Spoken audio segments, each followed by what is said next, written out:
2030 में इंसानों की लगातार चल रही मौज मस्ती के चलते धरती पर ग्लोबल वार्मिंग इतनी ज्यादा बढ़ गई कि अंटार्कटिका की बर्फ पिघल जाने से उसमें मौजूद हजारों और करोड़ साल पुराने वायरसेस ने दुनिया का वातावरण खराब कर दिया, जिससे लगभग 99% इंसान तो वायरस की वजह से ही खत्म हो गए और 1% ह्यूमंस को बचाने के लिए दुनिया भर की सरकारों ने धरती पर मौजूद बाकी सारे रिसोर्सेज का इस्तेमाल करके कुछ रॉकेट्स बनाए और उन्हें लेकर स्पेस में किसी और प्लेनेट की तलाश में जाने लगे। पर जैसा कि उन्हें नहीं पता था कि उन्हें कहां पर जाना है और ना उनके पास गैलेक्सी से बाहर निकलने जितना फ्यूल था, इसलिए कॉस्मिक एनर्जी की वजह से स्पेस में गए सभी लोग मारे गए और अभी धरती पर बस कुछ ही जिंदा लोग बचे हुए थे, जिनमें से कुछ ने जिंदा रहने का तरीका ढूंढ लिया था और उन्हें पता था कि सरफेस लेवल से 18,000 फीट ऊपर के माउंटेन्स पर अभी भी सांस ली जा सकती है। उनमें से ही एक ईवा नाम की लड़की भी होती है, जो अभी एक पहाड़ पे बने एक मिलिट्री बेस में एक सिक्योरिटी रोबोट के साथ रहा करती थी। उसने काफी लंबे समय से अपने अलावा किसी और इंसान को नहीं देखा था, जिसकी वजह से उसको बहुत ज्यादा अकेला फील होता था। साथ ही कहीं ना कहीं उसको ये बात पता थी कि कुछ लोग जिन्होंने धरती पर रहने का ही डिसाइड किया था, वो लोग भी धरती पर बचे रिसोर्सेज के पीछे एक दूसरे से लड़ाई करके खत्म हो गए थे। खैर, उसके पास मौजूद रोबोट आर्थर हमेशा कैंप के बाहर रहकर कैंप की प्रोटेक्शन करता था, पर ईवा को खुद को ये बात समझ नहीं आती कि वो रोबोट आखिरकार उसकी प्रोटेक्शन कर किससे रहा है। अब जैसा कि रोज की तरह ईवा काफी ज्यादा बोर हो रही थी, इसलिए वो आज तैयार होकर पहाड़ से नीचे की तरफ सप्लाईज लेने के लिए जाने लगती है और कहीं ना कहीं नीचे जाने पर हमेशा उसकी इच्छा यही रहती थी कि उसको कोई सर्वाइवर मिल जाए, क्योंकि आर्थर एक रोबोट होने की वजह से वो ह्यूमन इमोशंस को नहीं समझता था, जिसकी वजह से ईवा को बहुत अकेला फील हो रहा था। खैर, उसके जाते समय आर्थर हमेशा की तरह उसको एक्स्ट्रा ऑक्सीजन सिलेंडर लेने को कहता है, क्योंकि नीचे के वातावरण में सांस नहीं ली जा सकती। साथ ही ईवा को नीचे मौजूद किसी भी रिसोर्स से पानी पीने को भी मना करता है, क्योंकि आज के टाइम पर हर जगह का पानी भी इन्फेक्टेड हो गया था। अब ईवा ये बात बार बार सुनकर काफी ज्यादा इरिटेट हो चुकी थी, इसलिए वो मजाक में आर्थर से उसकी जगह कैंप पर ध्यान देने को कहती है, लेकिन आर्थर उसके इस जोक को भी नहीं समझ पाता, इसलिए ईवा गुस्से में वहाँ से चली गई। पहाड़ से नीचे का इलाका पूरी तरह से बर्बाद हो रखा था। चारों तरफ सिर्फ इंसानों के द्वारा छोड़ा गया कूड़ा बचा था और धरती के वातावरण के तो एल लग चुके थे। पर अभी सब कुछ इग्नोर करते हुए ईवा सीधा एक टूटे फूटे सुपरमार्केट में चली जाती है, जहां से उसने अपने काम के सामान को ले लिया था और साथ ही वो लेवेंडर सीड्स का एक पैकेट भी ले लेती है। हालांकि वैसे अब के वातावरण में वो उग तो नहीं सकता था, लेकिन ईवा को सब सही होने की कहीं ना कहीं उम्मीद थी। अब इसके बाद कैंप से वापस जाने से पहले वो स्प्रे पेंट की मदद से बाहर अपने कैंप के कोऑर्डिनेट्स भी लिखती है, ताकि अगर कोई जिंदा बचा हुआ इंसान कभी वहां आए तो वो उसके कैंप तक पहुंच सके। अब इसके बाद वो सब सामान को लेकर कैंप के बाहर पहुंची ही थी कि तभी आर्थर उसके पास आकर सबसे पहले तो उसको ग्रीट करता है और बाद में उससे पासवर्ड पूछने लगता है। ईवा असल में इस बात से भी काफी ज्यादा इरिटेट रहती थी, क्योंकि उसे कभी भी बाहर जाने के बाद अंदर आने पर उसको एक पासवर्ड बताना होता था और अगर वो उसको नहीं बताती थी तो आर्थर उसको अंदर नहीं जाने देता था। इसलिए अभी वो आर्थर को पहले जानबूझकर गलत पासवर्ड बताती है, जिसकी वजह से आर्थर ने उसको खत्म करने के लिए अपनी गन निकाल ली थी, जो देखकर ईवा को सही पासवर्ड बताना पड़ता है। और तब आर्थर उससे खुशी खुशी से पूछता है कि आज उसने दिन में क्या किया, जिस पर ईवा उसको ताना मारते हुए कहती है कि पहले तो वो नीचे गई, जहां से काफी चीजें चुरा कर उसने अपने दोस्तों के साथ पार्टी करी और अब रात में वो नाइट आउट पर भी जाएगी। लेकिन उसकी इस तरह की बातों को भी आर्थर समझ नहीं पाया था, इसलिए ईवा बस उससे वादा करती है कि वो जल्दी ही उसके सिस्टम में कुछ और चीजें ऐड करेगी, ताकि एटलीस्ट वो उसकी बातें समझ सके। अब आगे अंदर जाकर वो सबसे पहले तो खुद को सही से सैनिटाइज करती है, जिसके बाद वो रेडियो की मदद से लोगों से कांटेक्ट करने की कोशिश करने लग गई थी, लेकिन एयरवेव्स क्लियर ना होने की वजह से उसका कोई भी किसी से भी कनेक्शन नहीं हो पाया। इसलिए वो रोज की तरह अपने उगाए गए कुछ पौधों को पानी देती है, अपने टूटे हुए सामान को सही करती है और बाद में अपने मन की कुछ बातों को एक डायरी में लिखने के बाद बॉल को दीवार पर मारने लगती है, ताकि उसका टाइम पास हो सके। और यही उसका डेली रूटीन था, जिससे वो पूरी तरह से ऊब चुकी थी। वहीं दूसरी तरफ आर्थर तो पूरी रात कैंप के चक्कर लगाता रहता था, ताकि वो कैंप को प्रोटेक्ट कर सके। अब इसके अगले दिन ईवा कैंप के सोलर पैनल्स को चेंज करने लग जाती है, जिस दौरान वो मन बहलाने के लिए आर्थर से पहेलियां पूछने लगी थी, जिसमें 2 पहेलियां सीधी सीधी होने की वजह से आर्थर ने उनका जवाब तो दे दिया था, मगर लास्ट वाली पहेली का जवाब वो नहीं दे पाता, जो कि 3 रोबोट से रिलेटेड थी और कोई ह्यूमन ही उनका जवाब दे सकता था। इसलिए वो ईवा से उसका जवाब पूछता है, लेकिन ईवा उसको जवाब ना बताकर उस पर हंसने लगती है और बाद में उससे मजे लेते हुए उसे शादी के लिए प्रपोज करने लगी। लेकिन आर्थर अभी भी उसकी बात को ना समझते हुए उसको शादी की डिक्शनरी वाली डेफिनेशन बताने लग गया, जिसके अकॉर्डिंग आर्थर के रोबोट होने की वजह से उन दोनों की शादी नहीं हो सकती थी। तब ईवा उससे कहती है कि आर्थर के अलावा इस जगह पर कोई और है भी नहीं। अब ये बात को वापस याद करते ही उसका मूड काफी खराब हो गया और तब उसकी बातों से ये बात भी समझ आती है कि असल में वो कैंप उसके फादर ने बनाया था। जिसके बाद वो धरती पर इमरजेंसी के चलते वापस आने का वादा करके अपनी यूनिट के पास वापस चले गए थे।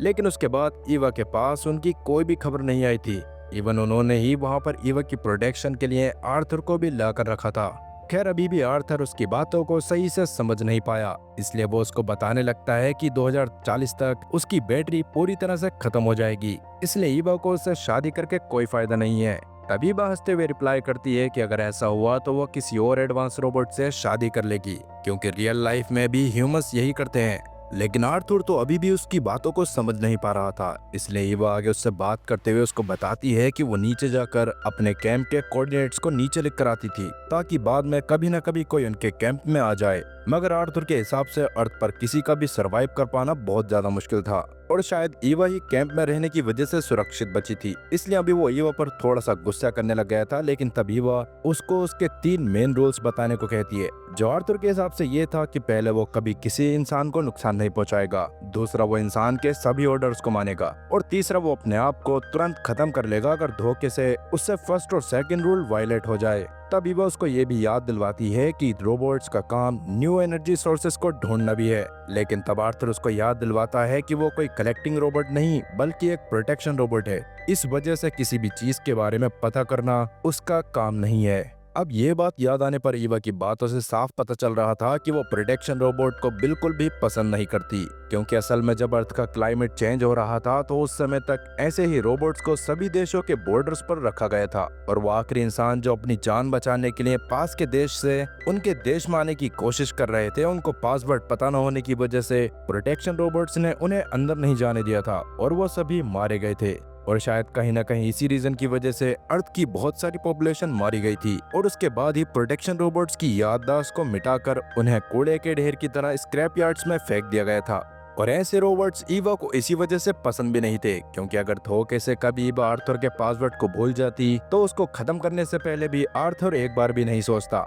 खैर अभी के लिए ईवा सोलर पैनल्स को लगा चुकी होती है, जिसके बाद वो उस जगह को क्रिसमस ईव की वजह से सजाना चाहती थी। तब वो आर्थर से पूछती है कि उसको क्रिसमस पर क्या गिफ्ट चाहिए, लेकिन आर्थर के हिसाब से रोबोट्स को गिफ्ट नहीं चाहिए होते थे। तब ईवा उसको पहले तो टीन का डब्बा कहती है और बाद में कम से कम थोड़ा बहुत इंसानों की तरह बिहेव करने का रिक्वेस्ट करती है। और फिर आर्थर इस बारे में पूरा दिन सोचने के बाद शाम में ईवा के पास जाकर उसको बताता है कि उसको एज अ गिफ्ट अपने लिए न्यू आईज चाहिए, क्योंकि उसकी इन आईज का विजन थोड़ा ब्लर हो गया था। तब ईवा भी इस पर मान गई थी और अभी उसके साथ कैंप की तरफ जाते हुए आर्थर उसको वापस से उन 3 रोबोट्स वाली पहेली के बारे में याद दिलवाकर उसका आंसर पूछता है। लेकिन ईवा उसको अभी भी उसका जवाब नहीं बताती और अंदर जाने के बाद क्रिसमस के डेकोरेशन बॉक्स को निकालकर उस पर काम करना चालू कर देती है। फिर उसके अगले दिन सुबह उठने पर ईवा आर्थर को बताकर बाहर एक आर्टिफिशियल क्रिसमस ट्री ढूंढने के लिए जाने लगती है, क्योंकि रियल ट्रीज तो पूरी तरह से लगभग खत्म हो गए थे। तब इस बार भी आर्थर उसको आसपास के एरिया के बारे में याद दिलवाते हुए सूट पहनने, एक्स्ट्रा ऑक्सीजन सिलेंडर लेने और कहीं कभी पानी ना पीने को कहता है, जिसको इस बार तो ईवा पूरी तरह से इग्नोर करती है और कार के पास जाने लगती है। मगर तभी उसको याद आता है कि वो किसी सामान को अंदर भूल गई थी, इसलिए वो अंदर जाने लगती है। मगर तभी आर्थर उससे पासवर्ड पूछता है, जिसको वैसे तो ईवा ने बता भी दिया था, लेकिन उसका ये पासवर्ड डिनाई हो जाता है, क्योंकि असल में हर प्रोटेक्शन रोबोट का पासवर्ड हर 3 महीने में ऑटो अपडेट हो जाता था और अब न्यू वाला पासवर्ड एक डायरी में था जो ईवा के पिता की थी और अफसोस कि वो डायरी अंदर रखी हुई थी। तभी ईवा इस बात को जानकर बहुत ज्यादा परेशान हो गई, क्योंकि ना तो वो अपने साथ पानी लेकर आई थी, ना ही उसके पास एक्स्ट्रा ऑक्सीजन सिलेंडर था और ना ही अब उसका रोबोट उसको अंदर जाने दे रहा था। इसलिए अभी वो आर्थर के सामने वो हर वर्ड बोलने लगती है जो उसके दिमाग में आ रहा था, लेकिन उसमें से कोई भी पासवर्ड नहीं होता। इससे अबीबा और ज्यादा परेशान होते हुए आर्थर को इमोशनल ब्लैकमेल करने की कोशिश करती है कि वो असल में पूरे अर्थ की आखिरी इंसान बची है और बस आर्थर की गलती की वजह से वो इसलिए मारी जाएगी क्योंकि उसको पासवर्ड नहीं पता। पर जैसा कि रोबोट के अंदर इमोशंस नहीं होते थे, इसी वजह से आर्थर अपनी गन ईवा के ऊपर तान देता है, जो देख कर ईवा पास में जाकर छुप गई, क्योंकि आर्थर एक लिमिटेड एरिया पर ही एक बार में नजर रख सकता था। और अभी ईवा के दिमाग में नहीं आ रहा था कि वो आर्थर को अपने बारे में याद दिलवाकर कैंप के अंदर कैसे जाए, क्योंकि अगर वो जबरदस्ती अंदर जाने की कोशिश करती तो आर्थर उसको शूट करके तुरंत खत्म कर देता। खैर तभी उसके दिमाग में एक आइडिया आया और वो आर्थर के पास वापस जाकर वो ऐसा दिखाती है जैसे सब एकदम नॉर्मल हो और अभी इससे पहले उनके बीच में कोई बात ही ना हुई हो। तब वो आर्थर से कहती है कि उसको क्रिसमस ट्री काटने के लिए अंदर से कुल्हाड़ी लेकर आनी है, मगर आर्थर को याद था कि आसपास कोई जिंदा ट्री बचा ही नहीं है, इसलिए अब वो वापस से ईवा से पासवर्ड मांगने लगता है। जो सुनकर तो ईवा के चेहरे की हवाइयां उड़ गई थी, इसलिए वो आर्थर के सामने रिक्वेस्ट भी करती है कि आर्थर बस उसको 2 मिनट के लिए अंदर जाकर डायरी लेकर आने दे, जिसमें से पासवर्ड देखकर वो आर्थर को बता देगी, और अगर वो गलत पासवर्ड बताए तो आर्थर उसको मार सकता है। लेकिन आर्थर इसके लिए साफ मना कर देता है, क्योंकि वैसे कहीं ना कहीं वो इस बात को अच्छे से जानता था कि सच में वो ईवा ही है, लेकिन अपने प्रोटोकॉल के अकॉर्डिंग वो ईवा को अंदर नहीं जाने दे सकता था। और अगर अंदर जाकर ईवा गलत पासवर्ड बताती भी, तब भी फर्स्ट रूल की वजह से वो उसके इंट्रूडर ना होने की वजह से उसको गोली तब तक नहीं मार सकता था जब तक उसको भरोसा ना हो जाए कि ईवा को पासवर्ड नहीं पता है। इस बात की वजह से ईवा को बहुत ज्यादा गुस्सा आ गया, और क्योंकि अभी उसके पास अंदर जाने का कोई रास्ता नहीं था, इसलिए वो पास में जाकर ही बैठ गई, जहाँ पर से वो रात में लगातार आर्थर का ध्यान भटकाने के लिए उसकी तरफ पत्थर फेंकती रही। लेकिन अफसोस बहुत कोशिश करने के बाद भी वो आर्थर का ध्यान नहीं भटका पाई। पर तब सुबह के टाइम पर उसके दिमाग में एक फिर से नया आइडिया आया, और वो अपने चेहरे को ढककर एक रेफ्यूजी की तरह आर्थर के पास जाती है और अपने आप को दूसरे देश का बताते हुए आर्थर के देश में असाइलम मांगती है। और क्योंकि आर्टिकल 14 के चलते कोई भी इंसान जिसको अपने देश में जान का खतरा होता था वो किसी और देश में असाइलम ले सकता था, इसी वजह से आर्थर भी इस बारे में ईवा से बात करना चालू कर देता है। लेकिन जैसा कि वो अभी उसको रिफ्यूजी ही समझ रहा था, इसलिए वो उससे कुछ समय का टाइम मांगता है ताकि रियल वाली ईवा के आने पर वो उससे बात करके इस बारे में डिसाइड कर सके। जो सुनकर ईवा एक टैंक के पीछे जाकर अपने आप को नॉर्मल करती है और वापस आती है, जहां आर्थर ने तुरंत उसको किसी रिफ्यूजी के बारे में बता दिया था। जिस पर ईवा उसको कहती है कि अगली बार जब वो आए तो आर्थर उसको पानी ऑफर करे। तब आर्थर भी इस पर मान गया, लेकिन बाद में जब वो फिर से रिफ्यूजी बनकर आई तब आर्थर उसको पानी ऑफर करने की जगह उससे पूछने लगता है कि वो पॉलिटिकल रिफ्यूजी है या फिर क्लाइमेट रिफ्यूजी। तभी वो उसको अपने पॉलिटिकल रिफ्यूजी होने के बारे में बताती है, क्योंकि क्लाइमेट रिफ्यूजी के पास किसी और देश में रहने का राइट नहीं होता था। तब ये जानने के बाद आर्थर उससे उसके डॉक्यूमेंट्स मांगने लग गया था, जो सुनकर ईवा को गुस्सा आ गया। पर अभी वो आर्थर के सामने झूठी कहानी बनाती है कि असल में वो एक वॉर रिफ्यूजी है, क्योंकि उसके गांव के ऊपर काफी सारे नक्सलवादियों ने अचानक से हमला कर दिया था, जिस दौरान उन्होंने उसके सारे रिलेटिव्स को मार दिया और उसकी तरफ भी गोलियां चलवाने की कोशिश करी थी। और क्योंकि उसको जल्दबाजी में वहां से भागना पड़ा था, तो ऐसे में उसके पास कोई डॉक्यूमेंट नहीं था। लेकिन आर्थर उससे आगे की प्रोसेस बढ़ाने के लिए डॉक्यूमेंट्स मांगता रहा। और जैसा कि अभी ईवा को बहुत ज्यादा प्यास लग रही थी, इसलिए वो आर्थर से रिफ्यूजी के रूप में पानी मांगती है। लेकिन आर्थर ऐसा सिर्फ रियल ईवा के पानी पीने के बाद कर सकता था, क्योंकि उसने भी काफी समय से पानी नहीं पिया था और ऐसे में उसकी डेथ हो सकती थी। तब इस बात से फ्रस्ट्रेट होकर वो वापस से उसी टैंक के पीछे चली गई। अब इसके बाद वो एक स्ट्रेंजर होने का नाटक करते हुए भी आर्थर से जाकर बात करने की कोशिश करती है, लेकिन उसका भी कोई फायदा नहीं होता और बाद में निराश होकर उसको फिर से टैंक के पीछे ही आना पड़ता है, जहाँ बिना खाने और पानी के आज की रात भी उसको वहीं पर काटनी पड़ती है, जिस वजह से सुबह तक उसकी हालत और ज्यादा खराब हो जाती है। और बड़ी मुश्किल से वो आर्थर के पास जाती है, जहां वो वापस से आर्थर को समझाने की कोशिश करने लग गई थी कि असल में वो दुनिया की आखिरी इंसान बची हुई है। लेकिन आर्थर को तो इस बात पर भरोसा ही नहीं हो रहा था, क्योंकि उसके हिसाब से उसने खुद एक रेफ्यूजी को देखा था। जो सुनने के बाद तो ईवा अब अपनी ही ट्रिक में फंस गई, पर अब वो इतना ज्यादा थक चुकी थी कि वो किसी टीन के डिब्बे से बहस नहीं करना चाहती थी। तब आर्थर बात करते हुए ईवा को पास में मौजूद एक एनर्जी सेंटर के बारे में बताता है, जहां शायद और भी ह्यूमंस मौजूद हो सकते थे, क्योंकि आज भी वहां की लाइट्स ऑन ऑफ होती रहती थीं। लेकिन ईवा के हिसाब से वहां पर माइंडलेस रोबोट्स ही होंगे। पर तब आर्थर उसको एक बार वहां जाकर चेक करने को कहता है, क्योंकि वो बिना पासवर्ड के तो उसको अंदर जाने नहीं देने वाला था। पर अभी वो वहां पर जाने से मना कर देती है और अभी उसे इतनी ज्यादा प्यास लग रही थी कि वो अपनी कार में पानी ढूंढने लगती है, लेकिन उसे पानी की जगह वो लेवेंडर सीड्स का पैकेट मिलता है,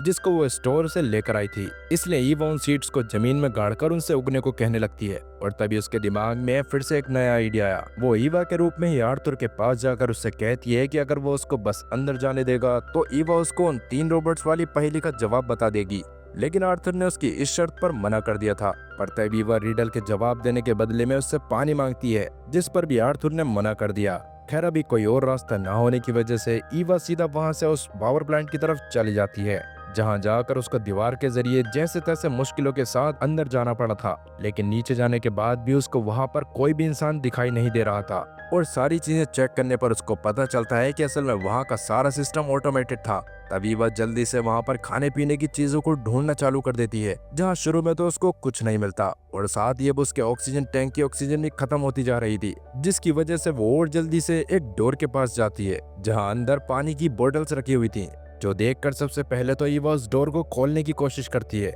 लेकिन अभी वो डोर उससे नहीं खुल रही होती और क्योंकि अब उसकी ऑक्सीजन खत्म हो गई थी इसलिए उसको मास्क उतारना पड़ गया था, जिसकी वजह से वो भी अब अर्थ पर मौजूद वायरस से इन्फेक्ट हो गई। पर अभी वो इस बारे में चिंता ना करते हुए कुल्हाड़ी की मदद से गेट को खोलकर अंदर जाती है। लेकिन अंदर जाकर तो उसकी हालत और ज्यादा खराब हो गई थी, क्योंकि वहां मौजूद बोतल्स में पानी था ही नहीं, जो देखकर वो बाथरूम की तरफ जाती है जहाँ एक शावर से बूंद बूंद पानी टपक रहा था। लेकिन जैसा कि किसी ओपन वाटर सोर्स से पानी पीना उसके लिए बहुत ज्यादा नुकसानदायक हो सकता था, इसलिए वो ऐसा नहीं करती और वापस से कैंप के पास लौट आती है, जहां आते आते अब तक उसकी हालत और भी ज्यादा खराब हो गई थी। और जैसा कि अब अंदर जाने के लिए उसके पास आर्थर को खत्म करने के अलावा कोई और रास्ता नहीं होता, इसलिए वो अपनी गाड़ी को फुल स्पीड में करते हुए खुद उस टैंक के पास कूद जाती है और उसकी गाड़ी सीधा आर्थर से जाकर टकराती है। पर जैसा कि वो एक सिक्योरिटी कॉम्बैट रोबोट था, इसलिए उसको उस गाड़ी की वजह से कुछ भी नहीं होता और उल्टा गाड़ी के पूरी तरह से परखच्चे उड़ गए। खैर अब इसके बाद सुबह तक ईवा की हालत लगभग मरने वाली हो गई थी